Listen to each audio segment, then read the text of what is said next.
Hi there friends, it's Kristen again. I hope you enjoyed our last video sessions, and I've got a little bit more that I wanted to talk to you about. Today our video is going to be about your communication methods. How do people communicate with each other, and how do you communicate and relate to the world around you?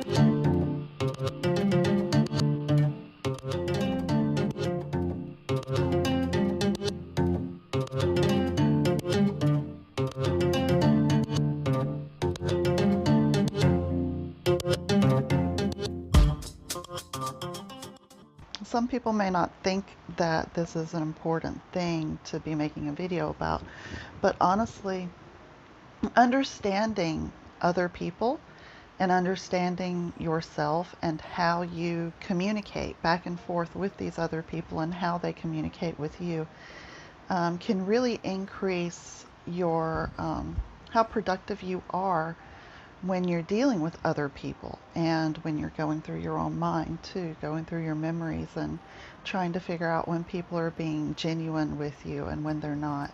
Please, if you have any insights, leave them in the comments. I'd love to hear.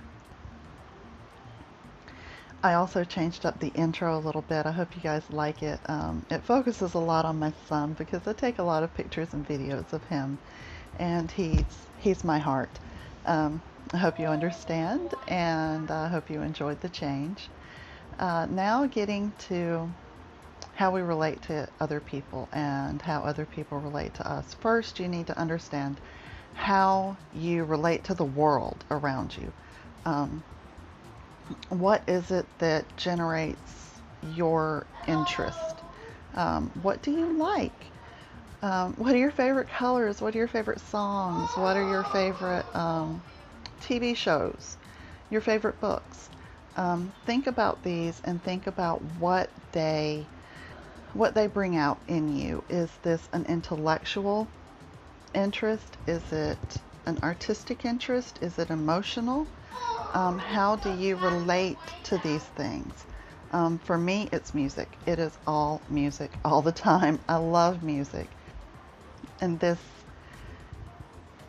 interest I have in music and video has always been important to me. When I was younger and I was more healthy, I wasn't fighting these chronic illness. I was a dancer. I still love dancing, but my body generally hates me for a while after I do it too much. But integral part of dancing is music. I've always been drawn to music. It's always been something that's very important to me. I can relate every important event in my life with a song. I wish I was more musically inclined and talented, but I'm not. I recognize my own limitations. I am not musically inclined. I love music. There's a little bit of a difference there. I love art, but I can't paint. I can do digital stuff. I can do that. I can't paint. But I love looking at paintings. I appreciate, but not near as much as music. So think about with yourself, what is it that makes you feel that way? What do you relate to the most? And what does that say about you?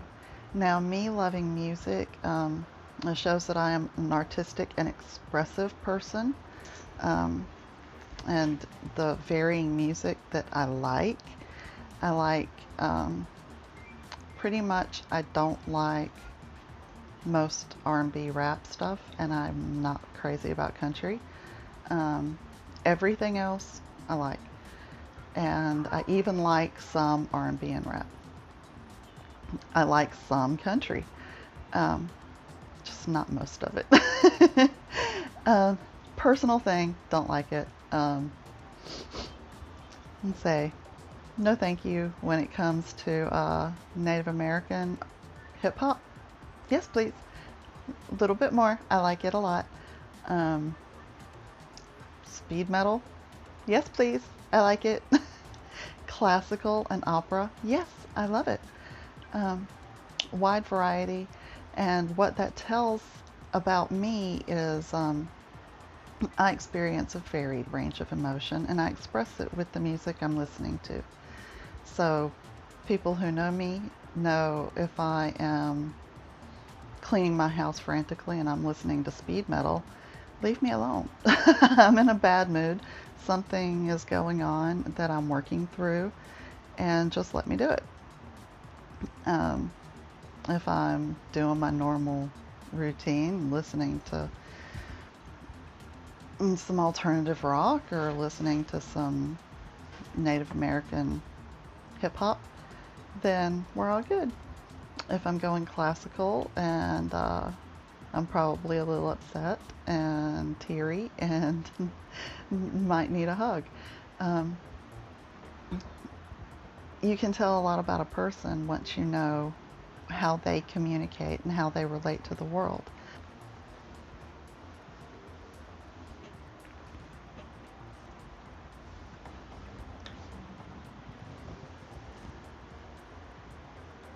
You giving the YouTube audience a hug?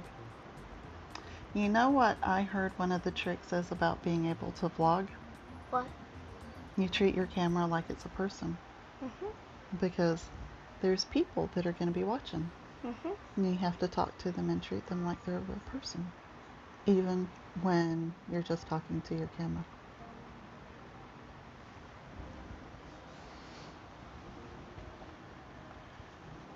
That was a hug. All right. And also, talking about how you relate to the world and how you relate to others, you also have to keep in mind the types of communication that there are. As you have nonverbal, which is like body languages, how you move your hands, how you move your head and your body, and just the nonverbal type stuff that can tell a lot about what's going on in a person's mind. Like, am I telling the truth or am I telling the truth? You know, if someone is telling you something and they're shaking their head the whole time, I usually don't trust what they're saying because their head is saying no, even though their mouth is saying yes.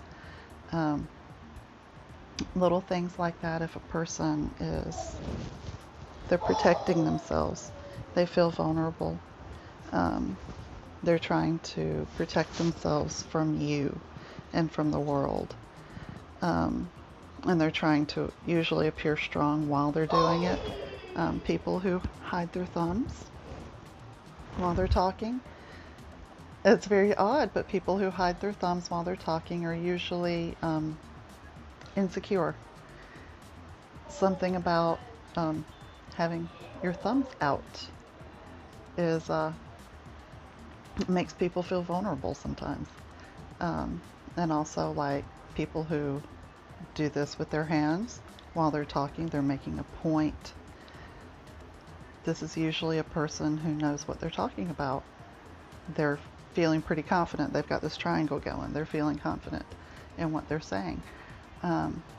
Little things like that, you can learn how to read what you are saying non-verbally and what people are saying to you non-verbally, so you can get a little idea on whether or not you can trust what they're telling you. There's interpersonal communication, which is just pretty much an exchange of information. It is not a personal communication. Think about, when you're at work and you need to get information from someone else. They need information from you. You talk for a couple of minutes and then you go your own way. Interpersonal communication. There's written communication, which my son actually communicates very well written. He loves to text me. We get on Skype and he texts with me. He texts with his father on Skype. And he will communicate a lot better and more effectively with written communication than with oral or even nonverbal. And oral is the other form of communication, the major form of communication. Little interesting things. And you also have other types of language. You have your love language, for example. You have verbal affirmation, which is, great job. I'm so proud of you. I love you. Quality time, spending quality time with someone you care about. If that is your favorite thing in the world to ever do and have someone do for you is to just hang out and spend time together, your love language is probably quality time. And gifts, if the most favorite thing in the world ever is to receive gifts from someone, there you go. Physical, I don't really have to describe that one. And service, doing things for people and people doing things for you, acts of service. And you can have like different levels of each love language. That's pretty normal thing. Just like your preference for communication language, whether it be nonverbal, interpersonal, written, or oral, different levels of each and different levels of different types of expression. The important thing is that you are expressing and you are communicating and you are using these languages. And you're making a conscious effort to communicate, because a lot of people who have gone through some horrible things in their life stop communicating. And so learning more about communication can help you become a better communicator. So not only are you able to express yourself to other people again, but you can actually open up and listen when other people are expressing themselves to you.